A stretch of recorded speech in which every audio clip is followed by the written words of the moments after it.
Kamusta mga kamuka? Ngayong araw nga pala ay nandito tayo sa TF Garage para magpa-PMS na located dito sa 613 JP Rizal Street, Makati City. O ripin nyo lang sa Google Map TF Garage Motorcycle Shop at lalabas na yan. Agahan nyo lang palang pumunta lalo na pag weekend para mauna kayo sa pila dahil blockbuster ang mga nagpapa-PMS dito. Inimpisahan na ang full PMS. Ito yung PMSC na tinatawag dahil 40K odo na si Barok. Sinaksakan muna ng diagnostic tools para ma-scan at makita kung may error ba sa system ni Barok. Bali, ito nga pala yung mga papalitan kay Barok na kasama na din sa full PMS package, spark plug, fuel filter, original by Yamaha. Para naman sa engine oil, gagamit tayo ng ADNOC Voyager, fully synthetic engine oil na may 1040 viscosity na perfect sa weather sa bansa. Gagamit din ng BG Engine Performance Concentrate. Ito ay high performance oil additive designed to reduce oil oxidation. BG EPR para magtanggal ng carbon deposit from piston rings and internal engine passageway. BG 44K fuel system cleaner to remove carbon deposits from injector, valves, and combustion chamber. HIRC gear oil to ensure smooth gear performance and protection. Inumpisahan na nga ang baklasin ng throttle body ni Barok. Dito ko nga pala dinala si Barok sa TF Garage dahil ito yung trusted motorcycle shop na maasahan lalo na sa PMS. Dahil nag-aanda din tayo sa isang malupitang biyahe na naman. Kinalas na yung panggilid ko para ma-CVT cleaning at mapalitan lahat ng palitin. Katulad ng clutch lining ko na ubos na, bola na puro kanto na, air filter na nanggigitata. Gumagamit sila dito ng sandblaster para mapabilis at maging pulido ang paglilinis ng mga parte ng motor. Kaya nagmumukhang bago ang bawat piyesang sinasalang dito, katulad nitong throttle body ko na nagmukhang bago. Gagamit tayo dito ng HIRC na flyball na may stock na timbang at HIRC na clutch lining. Nilinis na rin ni Tropa yung CVT crank ko at gumamit siya dito ng mild degreaser lang para hindi makadamage sa mga oil seal. Tapos sinalang na ni Tropa sa ultrasonic cleaner yung ibang parts ng panggilid ko na para bang fried chicken. Para sa pagre-repack ng grasa ay high temp grease pala ang ginagamit nila dito para sa long lasting life ng ating mga torque drive at mga bearings. Gumagamit din sila dito ng mga proper tools para maiwasan ang pagka-damage ng mga pyesa. Pagkatapos ay binuo na ni Tropa yung CVT ko para maumpisahan namang linisin ang carbon deposit from injectors, valves, and combustion chambers to improve fuel efficiency and restores engine power gamit ang BG 44K na gawa ng Amerika.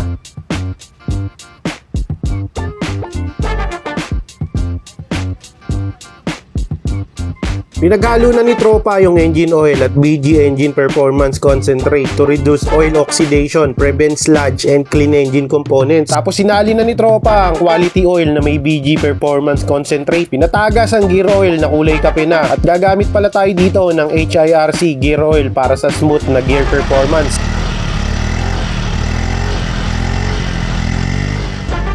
Kinalas na din ang braking system ko sa harapan para linisin ang caliper at piston nito. Papalitan din ang brake fluids nito para sa smooth na braking system. Pero bago palitan ay lilinisin muna ito ni Tropa gamit ang steam cleaner. Kayo na lang ang humusga kung gaano kalinis. Halos nagmukhang bago ang loob ng lagayan ng brake fluid ko. Dumako naman tayo sa likurang preno. Kinalas na ang mugs at nilinis ang nanggigitatang preno sa likod. At papalitan na din ng bagong brake shoe para sa makapit na preno at syempre para sa safety na din natin dahil importanteng malalakas ang preno natin. Kasama din sa full PMS package ang paglilinis ng magneto at pagre-repaint nito para hindi kalawangin. Kaya kinalas na ni Tropa ang magneto ko na pwede nang taniman ng kamote. Sabay nilinis ang magneto sa sandblaster. May dati na itong pintura pero tinanggal ni Tropa para makapit yung bagong pintura na high temp na ilalapat. Ginamitan ng tamang panlinis para hindi madamage ang tanso ng stator. Sabay pinainitan ng steamer cleaner na may hangin para matanggal ang nanunot na libag. Tapos hinanginan para walang matirang tubig at dumi. Sabay kalas sa fuel tank para palitan ng fuel filter na isa sa pinaka-importante dahil ito nagsasala ng mga dumi sa gasolinang napakamahal. Sabay nilinis na din ni Tropa yung tangke, sabay kalas hugot sa fuel filter na malibag.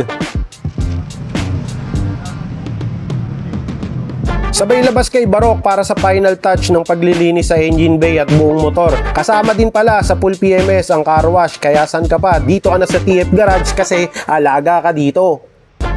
Pagkatapos linisin ay papatuyuin naman ito gamit ang hangin, sabay spray ng pampakintab. Talaga namang magmumukhang bago ulit ang motor mo at ito na din pala ang huling step ng PMS process. Honest review, sobrang laki ng pinagbago ng takbo ni Barok. Mula sa mga stock parts ko na halos 3 years ko nang ginagamit na napalitan ng bago. Mula sa maduming throttle body na minsan ay humahagok na, ngayon ay parang bago na ulit yung pakiramdam. Maraming salamat TF Garage sa malupit na PMS. Handa na tayo sa biyahe. Kung naghahanap ka ng trusted motorcycle shop, TF Garage mo na yan.